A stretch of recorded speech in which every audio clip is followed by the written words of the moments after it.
പ്രിയ സഹോദരങ്ങളെ, ഇന്ന് സഹോദരങ്ങളുമായിട്ട് പങ്കുവയ്ക്കാൻ ലഭിച്ചിരിക്കുന്ന തിരുവചനം വിശുദ്ധ ബൈബിളിലെ മത്തായിയുടെ സുവിശേഷത്തിലെ 5-ാം അധ്യായം 44-ാമത്തെ വാക്യമാണ്. ആ വാക്യം നമ്മളെ ഓർപ്പിക്കുന്നു, നിങ്ങളുടെ ശത്രുക്കളെ സ്നേഹിക്കുവിൻ, നിങ്ങളെ പീഡിപ്പിക്കുന്നവർക്ക് വേണ്ടി പ്രാർത്ഥിക്കുവിൻ.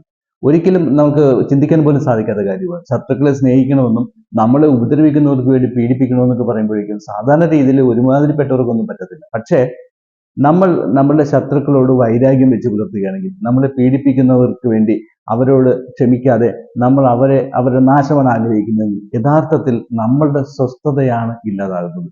നമ്മളുടെ പ്രവർത്തനം ചെയ്യുവാനുള്ള നമ്മളുടെ ഒരു സമചിത്തത നഷ്ടപ്പെടുകയും നമ്മളുടെ ബന്ധങ്ങൾ പോലും ശിഥിലമാക്കുന്ന രീതിയിൽ നമുക്ക് ദേഷ്യം ഉണ്ടാകുന്ന രീതിയിലുള്ള കാര്യങ്ങളായിരിക്കും നമ്മളുടെ ഉള്ളിൽ വൈരാഗ്യം ഉണ്ടെങ്കിൽ, പ്രത്യേകിച്ച് നമ്മുടെ ശത്രുക്കളോട് നമുക്ക് പകയും വിദ്വേഷവും വെറുപ്പും ഉണ്ടെങ്കിൽ അത് നമ്മളുടെ തന്നെ ഒരു ആരോഗ്യപരമായിട്ടുള്ള ജീവിതത്തെ യഥാർത്ഥത്തിൽ അത് പ്രതികൂലമായിട്ടാണ് ബാധിക്കുന്നത്. അതുകൊണ്ട് തന്നെയാണ് വിശുദ്ധ ബൈബിളിൽ പറയുന്നു, നിങ്ങളുടെ ശത്രുക്കളെ സ്നേഹിക്കുവിൻ, അവരെ അവരായിട്ട് അംഗീകരിക്കുവിൻ. നമ്മളെ പീഡിപ്പിക്കുന്നവരെ നമുക്ക് ക്ഷമിക്കാനായിട്ട് സാധിക്കണം. ശരിക്കും യഥാർത്ഥത്തിൽ നമ്മുടെ ശത്രു ആരാ? നമ്മുടെ ആരോഗ്യം നശിപ്പിക്കുന്ന, നമ്മുടെ സമ്പത്ത് നശിപ്പിക്കുന്ന, നമ്മുടെ ബന്ധങ്ങൾ ശിഥിലമാക്കുന്ന, നമ്മുടെ കരിയറിലും അതേപോലെ ബിസിനസ്സിലും ഒക്കെ നമുക്ക് തകർച്ച ഉണ്ടാകുന്നതിന് കാരണമാകുന്ന യഥാർത്ഥ ശത്രു മറ്റാരുമല്ല, നമ്മൾ തന്നെയാണ്.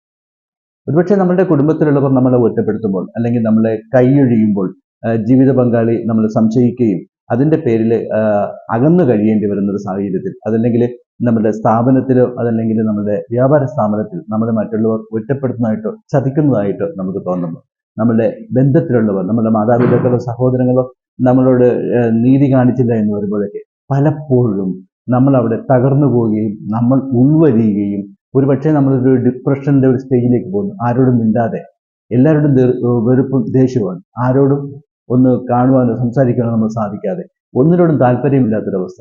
ചിലരാണെങ്കിലോ മദ്യത്തിലോ അല്ലെങ്കിൽ ലഹരി വസ്തുക്കളുടെ ഉപയോഗത്തിലേക്ക് പോകുന്നു. ഫലം എന്താണ്? നമ്മളുടെ ആരോഗ്യം നശിപ്പിക്കുകയാണ് ചെയ്യുന്നത്. നമ്മൾ ശരിക്കുള്ള ഭക്ഷണം കഴിക്കാതെ, ആവശ്യത്തിനുള്ള ജലം കുടിക്കാതെ, വ്യായാമം ചെയ്യാതെ അലസമായിട്ട് ജീവിക്കുമ്പോൾ, അലക്ഷ്യമായിട്ട് ജീവിക്കുമ്പോൾ നമ്മുടെ ശരീരത്തെ യഥാർത്ഥത്തിൽ സ്നേഹിക്കേണ്ടത് നമ്മൾ തന്നെയല്ലേ?